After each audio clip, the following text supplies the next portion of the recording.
There are three main ways to solve equations. The first being algebraically, the second graphically, and the third guess and check. Algebraically, if we look at it, it's something where you're doing reverse order of operations or some other algebraic technique. So for example, x plus 5 equals 7, get rid of the 5 by subtracting 5, using algebraic manipulation. Other examples of it are like quadratic formula, which you do in both Algebra 1 and Algebra 2, and many other things. Graphically is the second overall way to solve equations. Graphically involves graphing both sides of the equation as its own line, then finding where it intersects. The intersections represent the solutions. And guess and check is literally just guessing, plugging into a number in for x and seeing if it works out. Most of the time in algebra you focus on these two. Guess and check is a good way if you have multiple choices, or if you're just checking answers you got from the algebraic method. Most of the time courses though focus on algebraic and in some cases graphing as well. Now we're going to be looking at multi-step linear equations. So multi-step linear equations are equations with the degree of the equation being 1 and take more than just 2 steps to solve. Most of the time in Algebra 2, our equations will boil down to either solving a quadratic or solving a linear equations. So you have to be able to handle solving multi-step linear equations for a lot of the different topics. I typically use 3 different steps when solving multi-step equations. I simplify both sides, then I move my variable to one side, and I just solve the resulting equation with reverse order of operations. In some cases, you can actually shorten this just a little bit more by changing it to collect like terms to one side. That sometimes shorten it depending on what exact approach you take. But these are the 3 steps I typically use.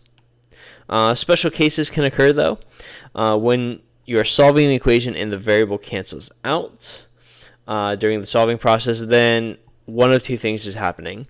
Either what's left is true, which means that the answer is that, well, any number can work. That's what all real numbers here means, is that any number is a solution for this equation.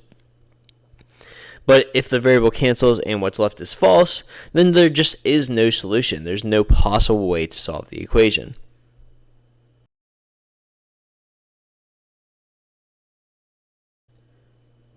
Okay, so in this example, we're solving this equation, and I'm just going to go down through 3 basic steps. The first step being, I'm going to simplify both sides of the equation. So I'm going to focus on both left and right sides separately. So I'll draw a little line. Sometimes that helps as you're learning it. I see distribution involved. I see a set of parentheses. So since we're solving multi-step linear equations here, we're going to go ahead and distribute first. So my -5 is going to come down. Distribute the 7 through. So 7 times 1 is 7. And then 7 times 2x is 14x. And again, I'm going to focus on each side separately for now because my first step is to simplify both sides. Going back after distributing, I'm going to check to see if I have any like terms, and I do. I got the -5 plus 7. -5 plus 7 is positive 2, so we have 2 plus 14x. I can't simplify the left side anymore, so I'm going to move on and try to simplify the right side. However, the right side of the equation only has a single number, 30, on it. So we're just going to drop it down. So, step 1, done. We have simplified both sides of the equation. The second step we take is we want to move all the variables to one side. However, we only have x one time, which means our variable is already on one side. So we can skip that. The third and final step in the 3 steps I use is just to get x by itself, do reverse order of operations. So I'm going to get rid of what's connected by addition and subtraction first, that being the 2. I'll subtract 2 first. So we're going to have 14x equals 28. And then I still have to get rid of multiplication. And to do that, I will divide both sides by 14, giving me x equals 2.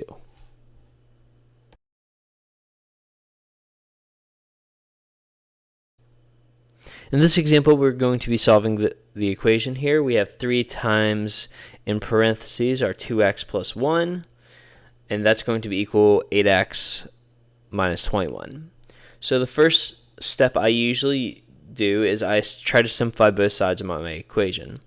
So just looking at it separately here, on the left side I say parentheses, so I'm going to be distributing it through. So 3 times 2x is 6x, and 3 times the 1 is 3. And I would try to combine like terms after distributing, but I can't do that in this situation. So left side is as simple as it gets. Right side here, I'm going to try to simplify it, but there is no parentheses, so no distribution on the right side, and there's no like terms, so I actually can't do anything on the right side. So I'm just going to bring it down. So currently we got 6x plus 3 equals 8x minus 21.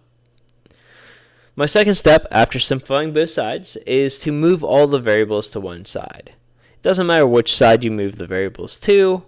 I'm just going to move it to the left side. So I'm going to subtract 8x from both sides. 6 minus 8 is negative 2x.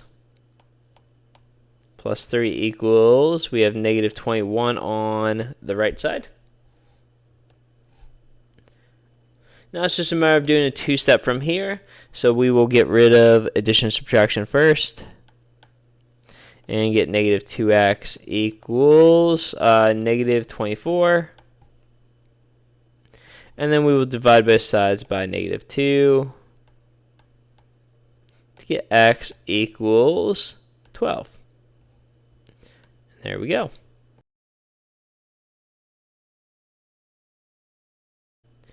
Okay, in this example, we're going to be finding the solution set, which is another way of saying just solve this equation. But we're going to be finding the solution set for the equation 2 times in parentheses 5 plus 4a. We'll close the parentheses there. Minus 8a equals 10. Just like before, we're going to start by simplifying both sides of the equation. So if I split it down, on the left side I see parentheses, so I will distribute first. Distributing gives me 10 plus 8a. But don't forget to bring down our minus 8a from earlier or from the original problem. And then we'll continue this by combining like terms, just simplifying this right side. We have positive the 8a minus 8a.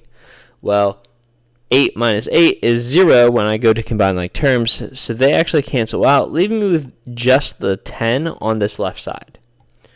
On the right side, I only have a 10 in the first place, so I'm just going to drop it down. Nothing I can do with it. So first step is to simplify both sides. Second step, as I go through solving equations, multi-step equations, is to move the variable to one side. Well, we have a problem there because we don't have a variable. Since our variable has canceled out, we're not going to be able to finish solving. However, this means one of two things is true. Either the answer is all real numbers, or that the answer is no solution. You can tell just by looking at what you have left. Is 10 equal to 10 true or false? Well, last time I checked, 10 was equal to 10. Because that's a true statement, that means the solution is that any real number will solve this equation. So we say all real numbers. And if I just check it, if I just spit out a random number, say 5, and try to plug it in, 2 parentheses 5 plus 4 times my 5 that I'm randomly choosing, minus 8 times 5, is that 10? Forgot the parentheses there.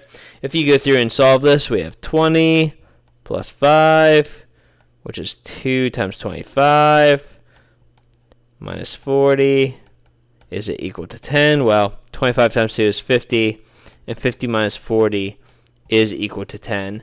So you can go through and double check with a bunch of different numbers, but no matter what number you choose, you should get something that is a true statement. Because all real numbers is the solution, which means any number solves this equation.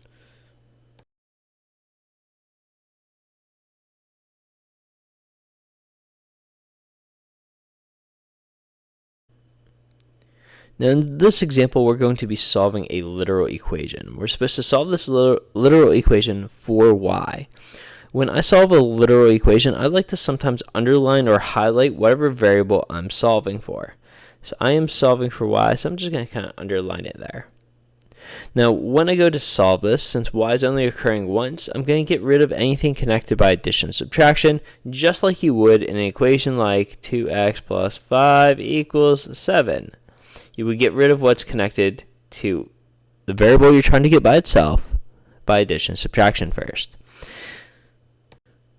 So, what's connected to the y by addition and subtraction? Well, if I go through and look at the different numbers, I have the 3. This 3 is connected to the y by multiplication. This 3 is connected to x by multiplication, but this entire term is connected to the y by addition and subtraction.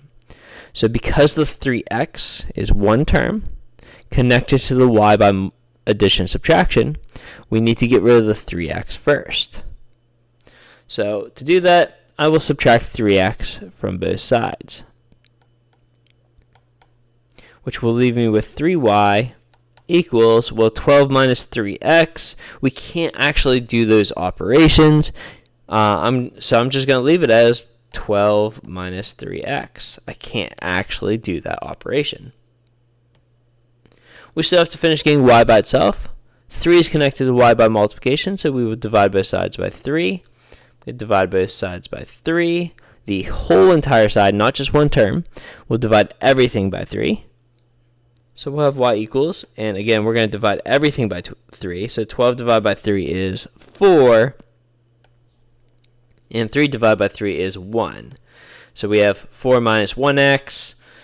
And there's other various ways you could write it. You could write it as y equals 4 minus x because the 1's implied. You could also write it as y equals negative x plus 4 if you changed up the order. So a number of ways we could actually write the final answer, all of which are acceptable.